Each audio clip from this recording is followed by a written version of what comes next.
resiko-resiko untuk mengalami suatu cedera. Di mana di sini fakta di US Stanford Children's Health Care itu dikatakan bahwa terdapat 30 juta anak dan remaja yang turut berpartisipasi dalam kegiatan olahraga setiap tahunnya, dan dari 30 juta anak ini, 3,5 juta itu mengalami cedera setiap tahun. Di mana sepertiga cedera yang terjadi pada masa kanak-kanak merupakan cedera yang berhubungan dengan kegiatan olahraga yang mempunyai impak terhadap kehilangan waktu untuk berpartisipasi. Melihat data dan angka seperti ini, dan juga sudah banyak slogan-slogan di luar ataupun campaign di luar bagaimana untuk mengurangi resiko cedera pada olahraga pada anak-anak, maka pada kesempatan malam yang berbahagia ini izinkan saya untuk memberikan sedikit pencerahan, membagi sharing ilmu saya mengenai agar kita lebih mengenal masalah lutut pada anak dan remaja, sehingga di akhir kegiatan ini saya harapkan kita sama-sama tahu, kemudian kita bisa sama-sama mengerti cara pencegahan, sama-sama mengerti cara penanganan awalnya. Oke, saya akan memulai presentasi sore hari ini, malam hari saya ini, yaitu mengenal masalah cedera lutut pada anak dan remaja. Oke, sebelum lebih dalam di dalam melihat mengenai permasalahan cedera, maka saya akan mengajak sedikit untuk melihat bagaimana anatomi daripada lutut. Kalau kita lihat di sini, lutut itu terdiri dari dua struktur utama, yaitu hard tissue dan soft tissue. Hard tissue ini yang kita bilang jaringan keras, itu terdiri dari tulang. Yang kalau kita lihat di sini adalah terdiri dari tulang femur atau tulang paha, kemudian tulang tibia atau tulang kering, dan tulang tempurung atau kita bilang tulang patella atau kneecap, dan yang merupakan jaringan kerasnya.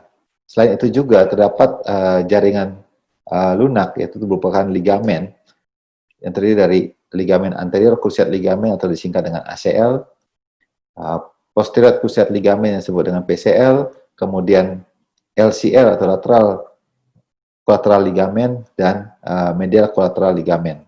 Di mana ligamen ini merupakan struktur utama atau kita bilang primary stabilizer yang menjaga stabilitas daripada lutut. Kemudian ada struktur-struktur lain yang merupakan secondary stabilizer, salah satunya itu adalah tendon patella yang terdapat di bagian depan dari lutut kita, yang merupakan kelanjutan dari otot-otot paha bagian depan yang akan menempel pada tulang tempurung atau patella yang kemudian lanjut ke bawah membentuk suatu tendon yang kita sebut tendon patella dan menempel pada bagian depan daripada tulang kering. Nah, apa sih perbedaan dari anatomi? Kenapa saya angkat topik mengenai anak dan remaja? Sebab ternyata ada perbedaan struktur anatomi pada anak dan remaja, di mana yang paling jelas di sini perbedaannya itu adalah perbedaan pada bagian tulangnya. Di mana kalau kita lihat di sini pada bagian tulang atau yang bersendi, mendekati sendi, itu terdapat epiphyseal plate, istilah medisnya, atau awamnya dikatakan sebagai garis pertumbuhan tulang. Itu pada bagian, kalau kita bicara masalah lutut, maka ada pada bagian bawah tulang paha, tulang femur, dan bagian atas tulang kering, atau tibia. Nah, fungsi daripada garis pertumbuhan tulang ini adalah di mana disinilah pabrik pembentuk dari tulang, sehingga tulang itu bisa numbuh memanjang. Jadi disinilah sangat pentingnya epiphyseal plate atau garis pertumbuhan tulang pada anak-anak. Namun, kalau kita bicara mengenai tulang, maka itu merupakan struktur yang keras, jaringan yang keras. Tapi pada kondisi pertumbuhan anak dan remaja ini, struktur ini merupakan struktur yang terlemah daripada tulang.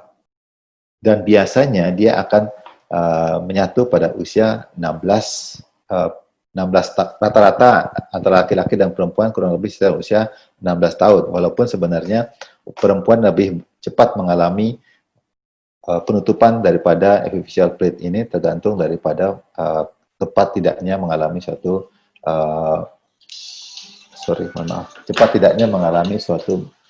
menarche, datang bulan. Oke, selanjutnya, oke, kalau kita lihat di sini cedera lutut pada anak, kalau dengan semakin bertambahnya usia dari anak ke remaja, maka terjadi perubahan pola cedera, di mana pada masa anak-anak, di mana garis pertumbuhannya masih cukup tebal, maka problem pada cedera pada lutut anak itu lebih ke arah tulangnya. Di sini ada beberapa problem-problem yang sering terjadi. Yang paling sering itu ya istilahnya osteoskeleter. Nah, apa itu osteoskeleter nanti akan saya jelaskan di depan pada slide berikutnya. Kemudian tadi patah pada garis pertumbuhan tulang. Kemudian semakin ke bawah sini di mana garis pertumbuhan tulang itu sudah semakin menipis, maka terjadi problem-problem pada patella tendinitis, kemudian lebih ke arah soft tissue lagi, memar atau putus pada ligamen, dan cedera pada meniskus. Pada kesempatan yang berbahagia malam hari ini, maka saya membagi cedera lutut pada anak, topik cedera lutut pada anak ini menjadi 2 part, karena kalau kita bicara semuanya pasti akan panjang dan lama sekali, maka saya akan bagi 2 part. Part pertama ini akan saya bicarakan, saya ngajak untuk berbagi untuk 3 topik teratas, yaitu problem pada yang kita sebut sebagai osteoskeleter, kemudian patah pada garis pertumbuhan tulang, dan patella tendinitis. Apa sih problem ini, masalah ini? Oke, kita mulai dengan topik yang pertama, yaitu osteoskeleter. Jadi mungkin pada nggak tahu ini apa sih osteoskeleter ini, teman. Coba dilihat pernah tidak sahabat-sahabat anti oblak dan para orang tua itu melihat anaknya terdapat benjolan pada bagian depan daripada lutut. Nah, ini yang kita bilang osteoskeleter. Saya susah sekali untuk mencari nama awamnya osteoskeleter ini, tapi inilah kondisi daripada osteoskeleter. Jadi kita kembali ke histori. Osteoskeleter ini ternyata sudah diketahui atau terdiagnostik itu pada tahun 1903 oleh 2 orang dokter, yaitu Dr. Robert Osgood dan Dr. Carl Skleter, sehingga nama kedua dokter ini dijadikan nama daripada penyakit tersebut atau kondisi saat ini, yaitu Osgood-Skleter. Jadi Osgood-Skleter disease ini merupakan suatu peradangan pada tendon patella di daerah tempat melekatnya tendon ini pada tibia tuberositas. Tibia tuberositas adalah bagian atas daripada tulang kering atau tulang tibia, di mana tendon ini menempel. Jadi terdapat kelainan di sana. Penyebab osteoskeleter ini merupakan penyebab nyeri lutut paling sering pada anak dan atlet muda. Oke.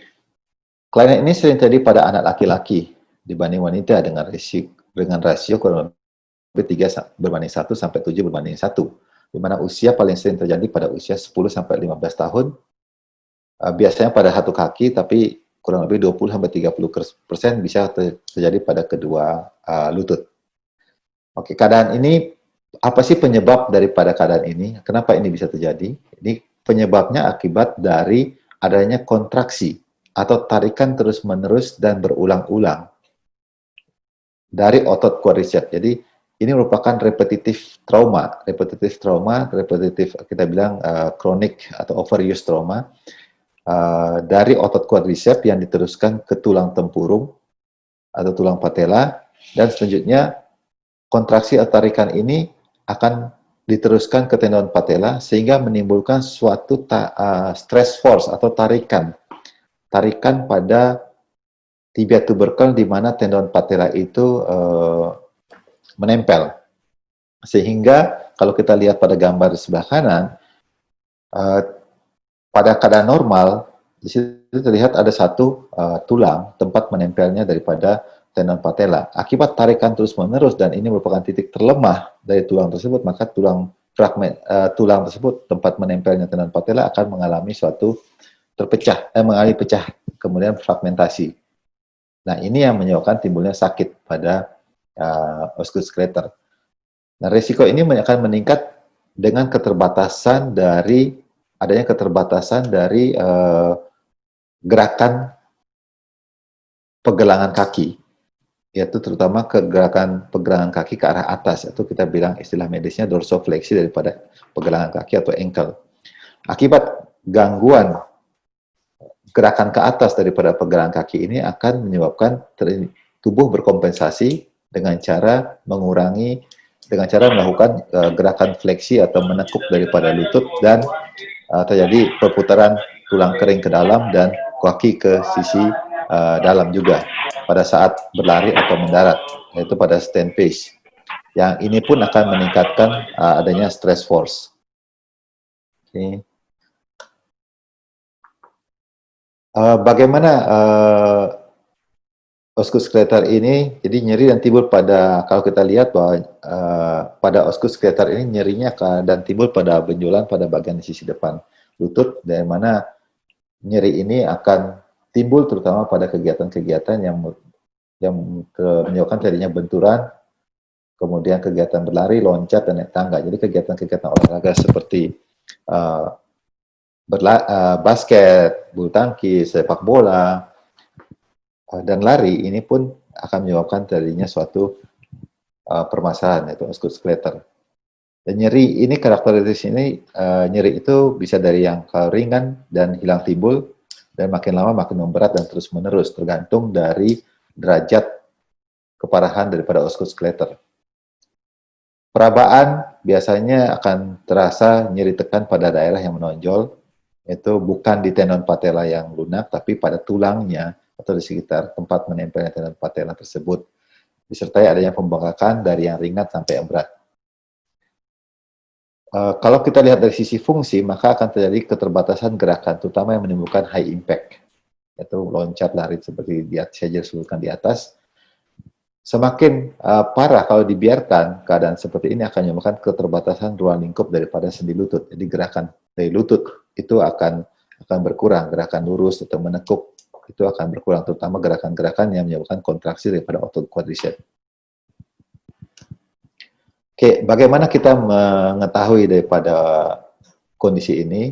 Maka seperti saya sampaikan di atas tadi sebelumnya, itu diagnosis itu dilihat dari tanda dan gejala dari osteoskeletal, yaitu ada benjolan pada bagian depan, atas depan daripada tulang kering, di mana benjolan ini terkadang mengalami suatu kemerahan dan juga menyebabkan nyeri. Biasanya pasien datang dengan keluhan nyeri pada daerah tersebut, dan apabila kita lakukan penekanan pada benjolan tersebut, maka biasanya akan nyeri sekali.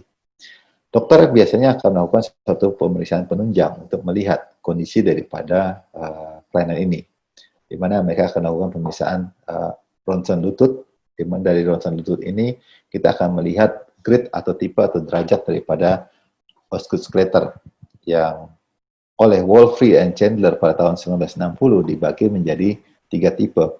Tipe pertama yang paling bawah kiri, yaitu kalau kita lihat di sini bahwa TT itu tibia tuberkelnya menonjol dan tidak teratur. Sedangkan tipe kedua sama seperti tipe 1, tapi terdapat fragmen kecil atau patahan kecil pada tulang tersebut. Sedangkan tipe 3, biasanya kita akan melihat normal daripada tibia tuberkel normal, tapi bentuknya normal, tapi dia patah. Jadi tidak ada fragmen kecil di sana, tapi dia patah untuk yang tipe 3. Oke. Bagaimana tata laksana daripada osteoskeletal? Tata laksana biasanya untuk yang tipe 1 dan tipe 2 itu tata laksananya konservatif. Konservatif, kenapa konservatif? Karena kondisi ini merupakan istilahnya satu penyakit yang self-limited disease, yaitu penyakit yang bisa sembuh dengan sendirinya dan akan hilang ketika tulang itu sudah mengalami kematangan atau garis pertumbuhan tulang itu akan hilang. Jadi, asalkan kita bisa melakukan tata laksana yang tepat. Nah, tata laksana yang tepat itu biasanya kita lakukan dengan prinsip POLIS seperti yang saya sampaikan pada webinar sebelumnya, yaitu POLIS singkatan dari protection, kemudian optimal loading, icing, compression, dan elevation. Protection yang dimaksud dengan protection ini adalah untuk osteoskeletal, protection terhadap suatu force yang menyebabkan kontraksi atau tarikan daripada tendon patella, kontraksi quadriceps atau otot paha depan, ataupun yang menyebabkan tarikan daripada tendon patella, yaitu sementara waktu hindari gerakan-gerakan meloncat, lari, dan menendang. Kemudian Untuk mencegah terjadi kekakuan daripada lutut, maka diberikan satu optimal loading atau gerakan daripada lutut secara perlahan-lahan, atau pasien juga bisa diajarkan untuk memberikan beban pada kaki yang mengalami sakit secara bertahap, perlahan-lahan. Jadi agar pasien tidak berjalan dengan cara yang salah, kemudian karena terlalu banyak posisi diam, sebab dalam pemikiran kaki yang sakit harus diam, kan kadang-kadang akan menyebabkan kelemahan daripada otot. Kemudian yang berikutnya kita lakukan tindakan icing, pemberian kompres dingin pada daerah yang mengalami problem. Selain itu juga bisa dilakukan balutukan bebat pada daerah sekitar lutut dan dilakukan elevasi. Oke. Sedangkan untuk tipe 3 di mana terjadi patahan pada tibia tuberkel, biasanya pasien akan jatuh, kita lakukan tindakan operasi atau orif surgery. Sedangkan terkadang juga osteoskeletor ini akan memberikan gejala sisa sampai dewasa, ditandai dengan kegagalan daripada fragmen fraktur itu menyatu, sehingga sering menimbulkan problem atau nyeri pada saat dewasa, di mana tulang sudah mature, sudah dewasa dan garis pertumbuhan tulang sudah hilang. Pada keadaan-keadaan seperti ini, maka kita lakukan pengangkatan atau pembuangan daripada fragmen tulang yang masih terlihat patah, seperti kondisi seperti ini. Jadi kalau kita lihat di sini, tata laksana daripada osteoskeletor, dengan kita mengenal lebih awal, maka kita bisa mengurangi risiko untuk agar tidak sampai ke tipe 3 yang membutuhkan satu tindakan yang lebih invasif, itu tindakan operasi. Kita masuk ke topik yang kedua, yaitu patelotendinitis. Patelotendinitis atau yang lebih sering dikenal sebagai jumpers knee, ini merupakan penyebab nyeri lutut, terutama pada pelaku olahraga atau atlet yang sudah tulangnya sudah mengalami mature atau lebih dewasa, di mana garis pertumbuhannya sudah berhenti, sehingga tulang tidak ada titik lemah lagi pada tulang. Akibatnya apabila ada tarikan pada otot, maka akan force-nya itu akan pindah dari tempat melekatnya ke lebih banyak ke tendon atau jaringan soft tissue tersebut. Ini terjadi pada 20% pada atlet-atlet yang membutuhkan gerakan meloncat. Di mana kalau kita lihat di sini, fungsi daripada patella tendon adalah memfasilitasi gerakan atau kontraksi daripada otot quadriceps, otot paha bagian depan, sehingga lutut bisa menjadi lurus. Apabila ada kontraksi otot yang berlebihan dan berulang-ulang, maka timbullah suatu peradangan atau kita bilang tendonitis. Atau tendinitis atau istilah lainnya adalah jumpers knee. Oke.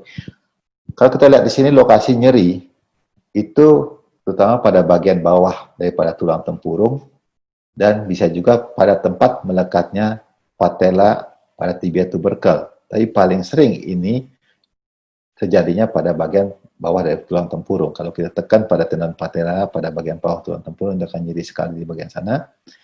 Terjadi iritasi dari tendon yang kemudian berlanjut pada robekan serabut-serabut tendon yang kemudian akan mengalami suatu proses degenerasi. Proses degenerasi itu proses dari jaringan parut yang menyebabkan tendon ini yang tadi awalnya memang sudah kaku dibanding otot, menjadi lebih kaku dan elastisitasnya berkurang. Oke, diagnosis daripada patelotendinitis atau jumpers knee itu dilakukan dengan pemeriksaan fisik dengan lokasi yang saya sebutkan tadi di atas. Kemudian kadang-kadang diperlukan satu pemeriksaan penunjang. Pemeriksaan penunjang yang dilakukan kalau X-ray tidak akan tampak normal, karena X-ray hanya akan memberikan gambaran pada tulang saja, tidak memberikan gambaran pada jaringan atau tendon patella. Tapi kita akan lebih ke pemeriksaan MRI, yaitu merupakan magnetic resonance image yang akan lebih melihat, kita bisa melihat selain jaringan keras juga jaringan lunak pada lutut, di mana pada MRI akan menunjukkan tanda-tanda degeneratif atau berupa penebalan daripada tendon patella tersebut. Kalau kita lihat di sini gambaran MRI pada kiri atas itu yang normal, pada sebelah kanan atas itu sudah di bawah tulang tempurung, itu kita melihat ada bagian yang sedikit putih di atas, di atas tempat melekatnya tendon patella terhadap uh, patella tulang tempurung. Kemudian pada kiri bawah kita sudah melihat tendon patella sudah mengalami penebalan dan lebih menebal lagi pada kanan bawah. Terkadang kita bisa melihat juga dengan melakukan USG Doppler di mana terjadi peningkatan vascularity karena proses peradangan terjadi. Oke, bagaimana tata laksana daripada patella tendinitis atau jumpers knee ini? Prinsipnya sama, protokol yang saya sebutkan tadi di atas. Kemudian terkadang memerlukan suatu obat, dan terkadang juga ini beberapa dokter akan sering memberikan suntikan steroid secara langsung pada tendon, tapi sebaiknya dihindari. Kalaupun memerlukan tindakan suntikan, maka diperlukan suntikan PRP. PRP inilah darah yang kita ambil, kita proses, dan kemudian kita suntikan kembali ke lutut, karena ini merupakan biological healing. Nah, kemudian yang paling penting ketika nyerinya sudah berkurang, maka kita lakukan evaluasi melalui fisioterapi program, di mana akan kita evaluasi postur daripada penderita untuk melihat apakah ada kelainan-kelainan pada postur penderita tersebut, mulai dari ujung kaki sampai ujung kepala, karena kelainan postur ini akan memberikan, seperti saya sampaikan tadi pada topik yang Osgood-Schlatter, postur itu akan berpengaruh terhadap struktur bagian atas, sebab struktur manusia itu merupakan kita bilang semacam rantai, chain mechanism, yaitu mekanisme berantai, di mana dimulai dari bagian bawah, yaitu pergelangan kaki, naik ke lutut, naik ke panggul, tulang belakang, sampai ke atas. Jadi kelainan ada di bawah akan memberikan impact ke bagian atas juga.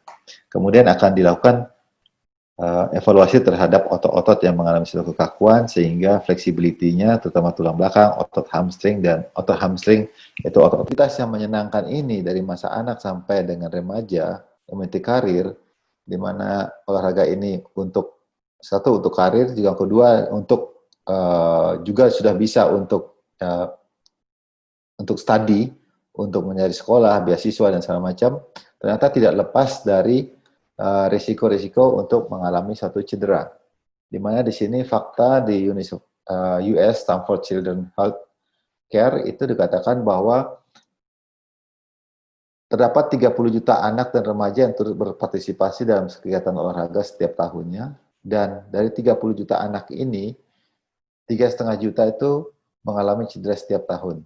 Di mana sepertiga cedera yang terjadi pada masa kanak-kanak merupakan cedera yang berhubungan dengan kegiatan olahraga yang mempunyai impak terhadap kehilangan waktu untuk berpartisipasi. Melihat data dan angka seperti ini, dan juga sudah banyak slogan-slogan di luar, ataupun campaign di luar, bagaimana untuk mengurangi resiko cedera pada olahraga pada anak-anak, maka pada kesempatan malam yang berbahagia ini, izinkan saya untuk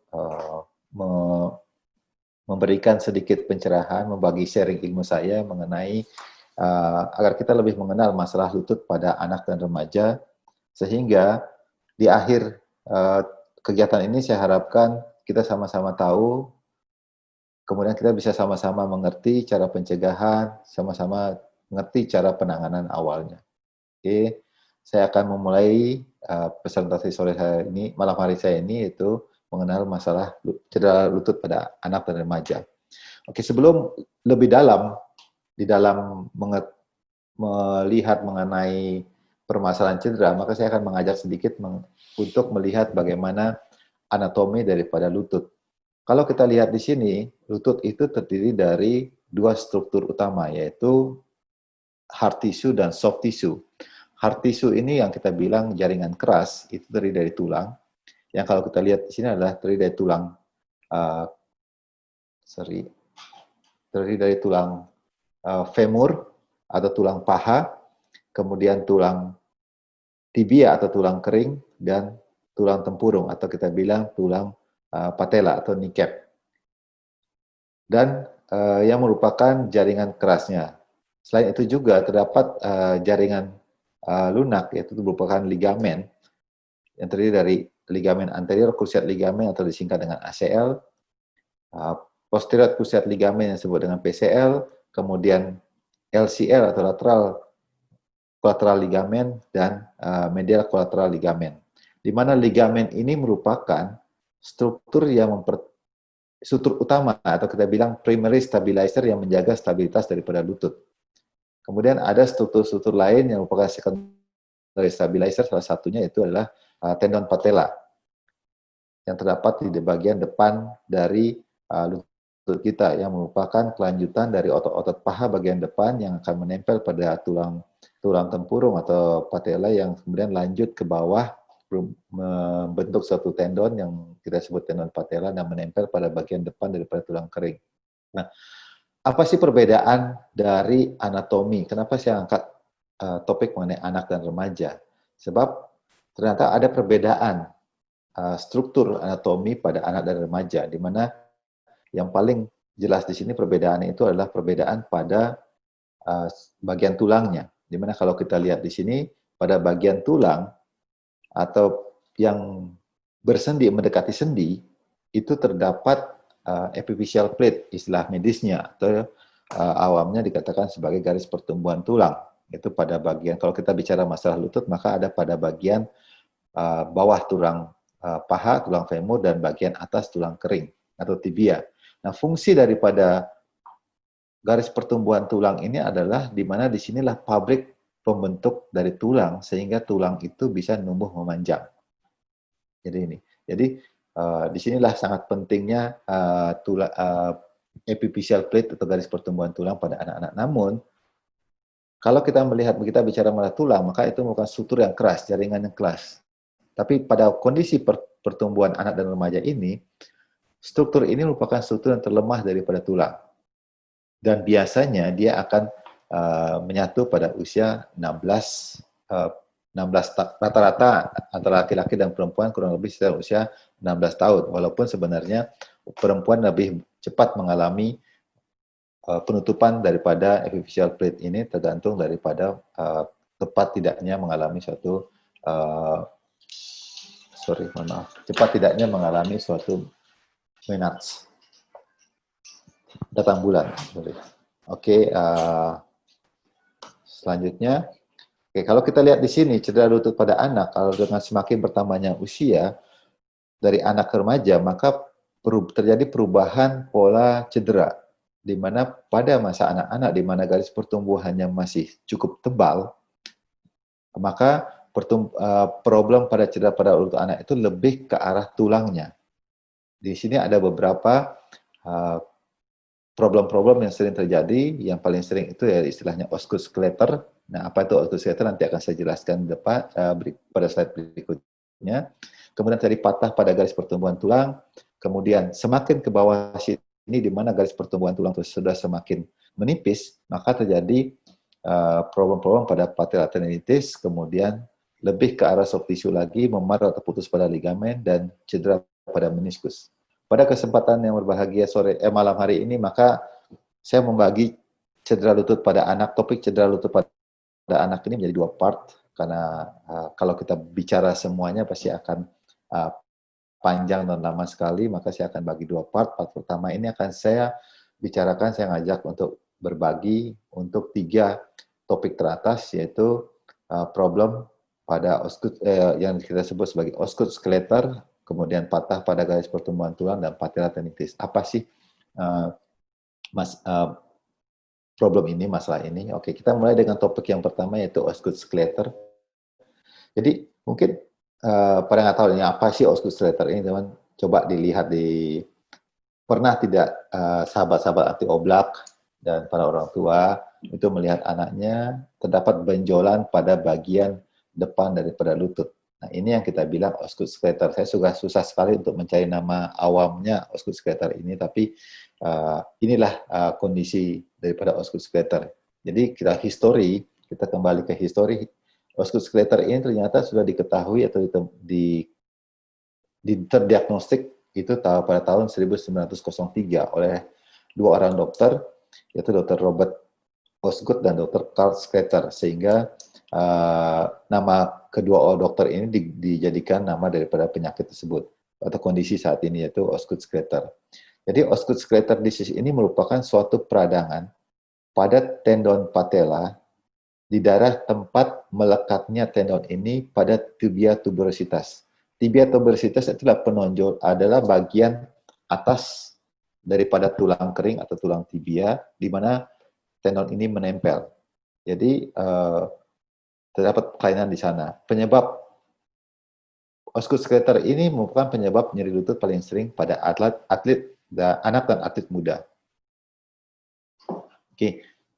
Kelainan ini sering terjadi pada anak laki-laki dibanding wanita dengan rasio kurang lebih 3:1 sampai 7:1, di mana usia paling sering terjadi pada usia 10 sampai 15 tahun, biasanya pada satu kaki, tapi kurang lebih 20-30% bisa terjadi pada kedua lutut. Oke, keadaan ini, apa sih penyebab daripada keadaan ini? Kenapa ini bisa terjadi? Ini penyebabnya akibat dari adanya kontraksi atau tarikan terus-menerus dan berulang-ulang dari otot quadriceps. Jadi ini merupakan repetitif trauma, kita bilang kronik atau overuse trauma dari otot quadriceps yang diteruskan ke tulang tempurung atau tulang patella, dan selanjutnya kontraksi atau tarikan ini akan diteruskan ke tendon patella sehingga menimbulkan suatu stress force atau tarikan pada tibia tubercle di mana tendon patella itu menempel. Sehingga kalau kita lihat pada gambar di sebelah kanan,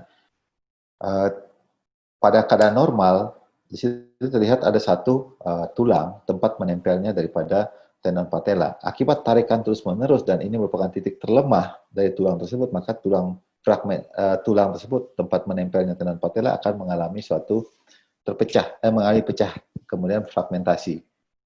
Nah, ini yang menyebabkan timbulnya sakit pada Osgood Scrater. Nah, risiko ini akan meningkat dengan adanya keterbatasan dari gerakan pegelangan kaki, yaitu terutama pergelangan kaki ke arah atas, atau kita bilang istilah medisnya dorsofleksi daripada pegelangan kaki atau ankle. Akibat gangguan gerakan ke atas daripada pegelangan kaki ini akan menyebabkan tubuh berkompensasi dengan cara melakukan gerakan fleksi atau menekuk daripada lutut, dan terjadi perputaran tulang kering ke dalam dan kaki ke sisi dalam juga pada saat berlari atau mendarat, yaitu pada stand pace. Yang ini pun akan meningkatkan adanya stress force. Okay. Bagaimana Osgood Scrater ini? Jadi nyeri dan timbul kalau kita lihat bahwa pada Osgood Scrater ini nyerinya dan timbul pada benjolan pada bagian sisi depan lutut, dari mana nyeri ini akan timbul terutama pada kegiatan-kegiatan yang menyebabkan terjadinya benturan, kemudian kegiatan berlari, loncat, dan naik tangga. Jadi kegiatan-kegiatan olahraga seperti basket, bulu tangkis, sepak bola, dan lari ini pun akan menyebabkan terjadinya suatu permasalahan, yaitu Osgood Scrater. Dan nyeri ini, karakteristik ini, nyeri itu bisa dari yang ringan dan hilang timbul, dan makin lama makin memberat dan terus menerus, tergantung dari derajat keparahan daripada Osgood Scrater.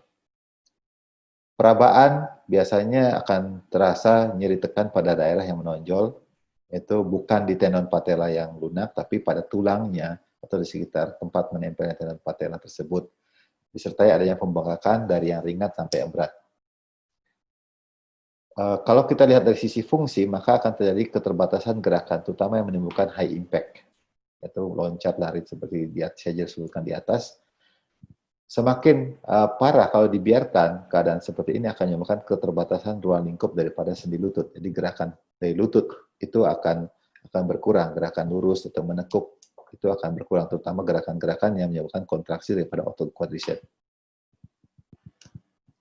Oke, bagaimana kita mengetahui daripada kondisi ini? maka seperti saya sampaikan di atas tadi sebelumnya, itu diagnosis itu dilihat dari tanda dan gejala dari osgood-Schlatter, yaitu ada benjolan pada bagian depan, atas depan daripada tulang kering, di mana benjolan ini terkadang mengalami suatu kemerahan dan juga menyebabkan nyeri. Bisa pasien datang dengan keluhan nyeri pada daerah tersebut, dan apabila kita lakukan penekanan pada benjolan tersebut, maka biasanya akan nyeri sekali.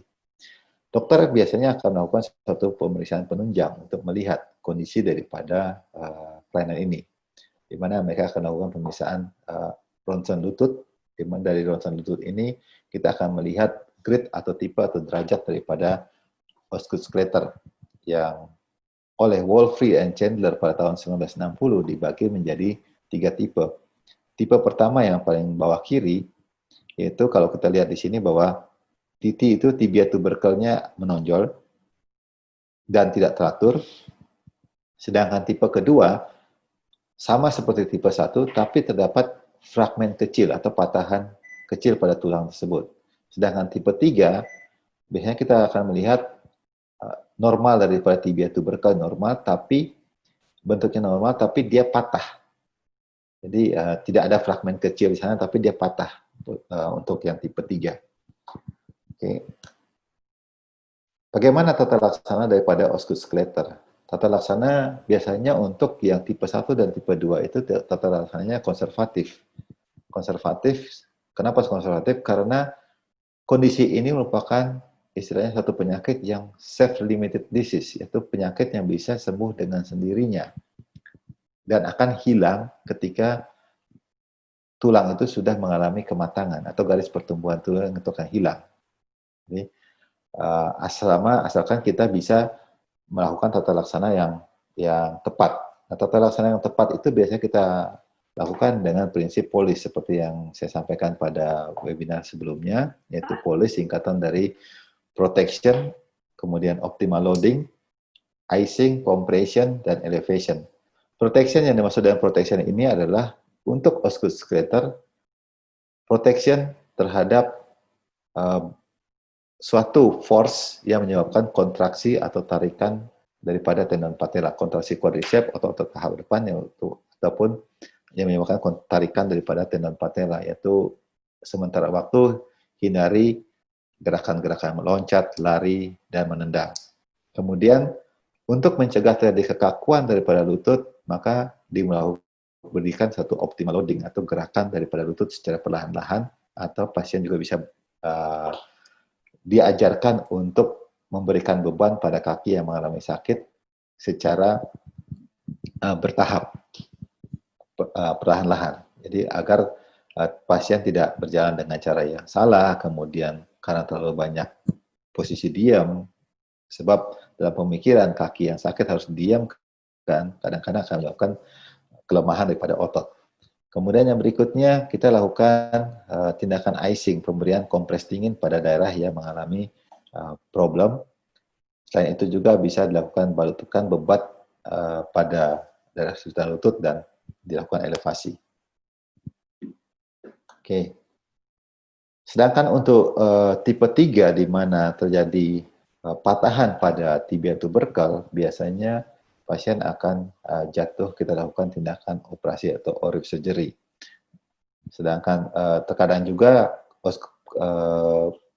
osgood-Schlatter ini akan memberikan gejala sisa sampai dewasa, ditandai dengan kegagalan daripada fragmen fraktur itu menyatu, sehingga sering menimbulkan problem atau nyeri pada saat dewasa, di mana tulang sudah mature, sudah dewasa, dan garis pertumbuhan tulang sudah hilang. Pada keadaan-keadaan seperti ini, maka kita lakukan pengangkatan atau pembuangan daripada fragmen tulang yang masih terlihat patah, seperti kondisi seperti ini. Jadi kalau kita lihat di sini, tata laksana daripada osgood-Schlatter, dengan kita mengenal lebih awal, maka kita bisa mengurangi risiko untuk agar tidak sampai ke tipe 3 yang membutuhkan satu tindakan yang lebih invasif, itu tindakan operasi. Kita masuk ke topik yang kedua, yaitu patella tendinitis. Patella tendinitis atau yang lebih sering dikenal sebagai jumpers nih, ini merupakan penyebab nyeri lutut, terutama pada pelaku olahraga atau atlet yang tulangnya sudah mengalami mature atau lebih dewasa, di mana garis pertumbuhannya sudah berhenti, sehingga tulang tidak ada titik lemah lagi pada tulang.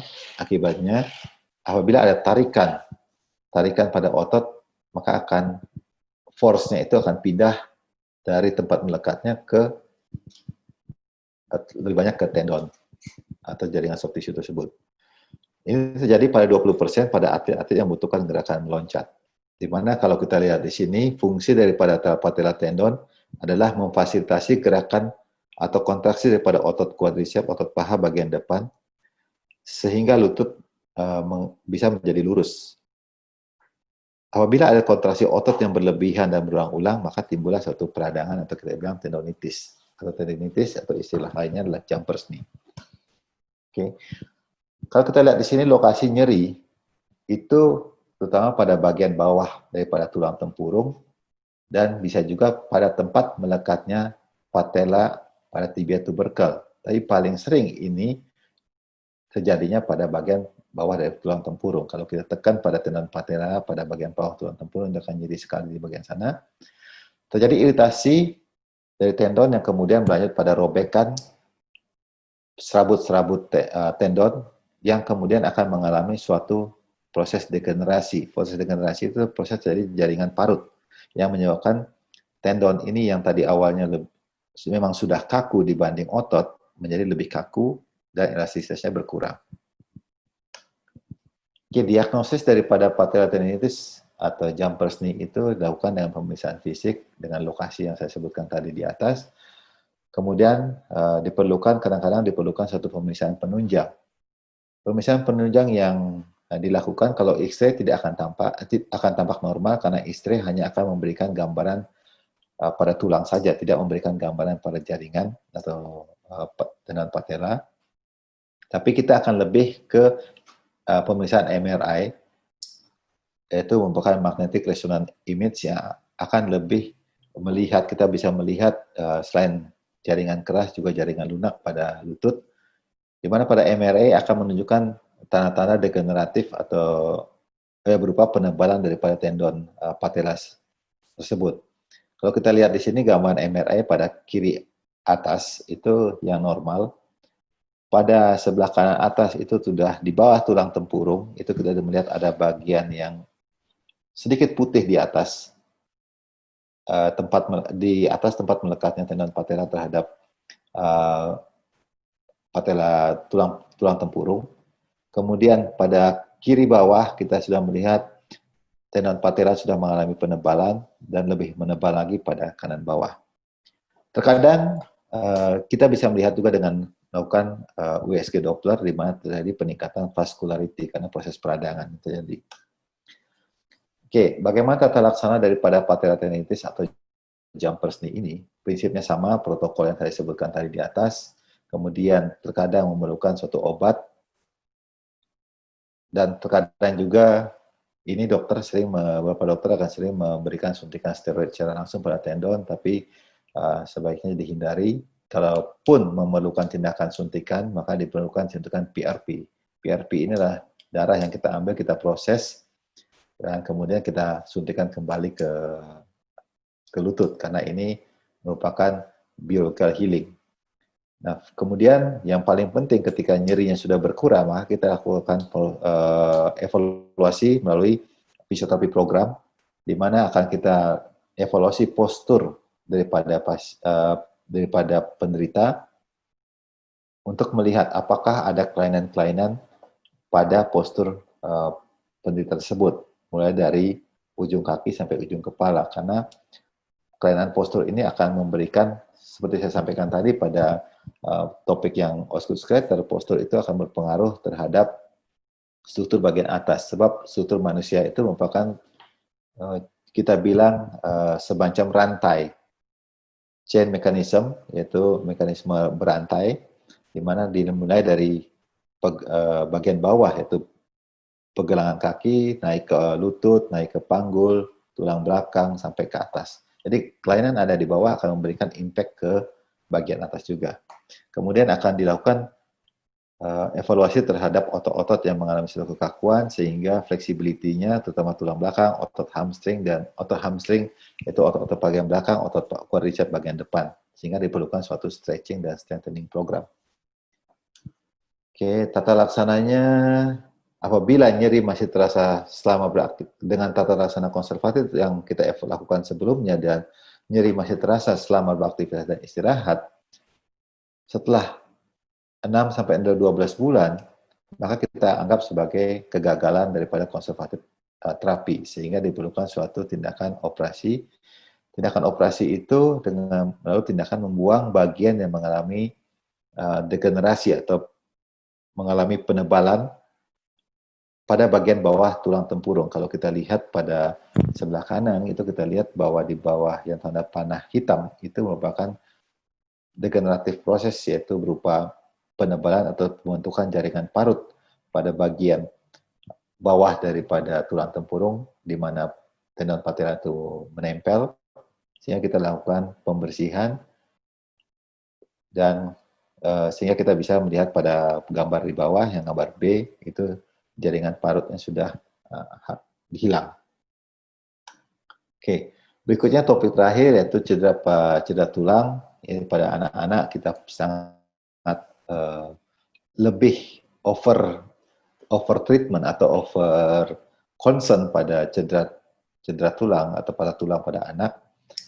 Sebab kalau kita lihat sebelum itu saya akan jelaskan sedikit mengenai tulang patah. Tulang patah pada anak ini, tulang patah itu merupakan suatu keadaan di mana terjadi ketidaksinambungan antara tulang yang kita bisa bagi menjadi dua, tulang patah komplit dan tidak komplit. Apa sih bedanya? Kalau kita lihat pada, jadi kita komplit kalau umpamanya garis patahan itu melewati dua bagian tulang. Kalau kita lihat pada gambar sebelah kanan, yaitu gambar A dan gambar B, itu kita lihat patahan tulang itu melewati dua bagian tulang. Sedangkan yang tidak komplit, kalau patahan tulang itu hanya melewati satu bagian, seperti pada gambar sebelah kiri. Ya. Perhatian khusus kita berikan itu pada anak-anak dan remaja, terutama mereka yang mengalami cedera dan timbul memar pada daerah dekat-dekat persendian. Ya, kita kembali lagi bahwa daerah persendian itu terdapat garis pertumbuhan tulang atau epiphyseal plate, sehingga kita concern apabila terjadi sesuatu benturan atau cedera yang menyebabkan timbul suatu memar atau hematom seperti pada gambar di atas, itu kita harus agak lebih perhatiannya diberikan lebih, sebab kita harus antisipasi terjadinya ada patahan pada garis pertumbuhan tulang. Sebab kalau kita tidak treat dengan bagus, maka kondisi ini akan menyebabkan tulang itu tidak bisa tumbuh kembali. Akibatnya perkembangan tulang akan terhambat dibanding tulang sebelahnya. Oke. Tata laksana apabila kita menemukan hal patah tulang seperti ini, maka prinsip yang pertama adalah kita do not harm. Do not harm artinya bahwa jangan kita perparah kondisinya dengan kita menggerak-gerakkan bagian yang patah, yang kita curiga patah. Sebaiknya kita lakukan adalah evaluasi kondisi neurovaskular. Neurovaskular adalah kondisi saraf dan pembuluh darah pada bagian bawah daripada patahan tulang. Bila terdapat gangguan atau pada gangguan saraf atau pembuluh darah pada bagian tersebut, maka bisa kita lakukan dengan melakukan gentle reposisi dengan cara melakukan tarikan sampai teraba denyutan daripada pembuluh darah atau kaki tersebut berasa. Kemudian terapkan prinsip Price di sini, beda dengan yang tadi. Yang tadi adalah prinsipnya police. Di sini protection, optimal loadingnya kita ganti menjadi rest, sebab kita tidak bisa memberikan beban pada kaki yang kita curiga mengalami suatu patahan. Protection dengan cara pemasangan bidai, di mana pemasangan bidai pada gambar sebelah kanan itu harus meliputi dua sendi, yaitu satu sendi di atas garis patah dan satu sendi di bawah garis patah. Baik, so kesimpulan dari topik yang saya bawa saat ini adalah kegiatan olahraga saat ini sudah menjadi bagian dari kehidupan dan gaya hidup, di mana cedera merupakan bagian dari aktivitas terutama saat olahraga. Dengan pengenalan lebih dini mengenai tanda dan gejala dari suatu kondisi cedera, serta penanganan awal yang tepat akan meminimalisir risiko cedera yang lebih berat. Sehingga kita bisa membawa kembali para anak-anak kita, remaja, atau atlet untuk bisa kembali berprestasi. Sehingga ya itulah salah satu yang menjadi visi misi daripada anti oblak-oblak cup seperti ini. Jadi kita membawa mereka-mereka yang mengalami cedera untuk bisa kembali berprestasi dan menjadi para champion. Jadi pada kesempatan malam hari yang berbahagia ini, saya juga mengucapkan terima kasih pada para pejuang anti oblaks. Ini hanya beberapa yang saya tampilkan di sini. Jadi mereka bisa menunjukkan prestasi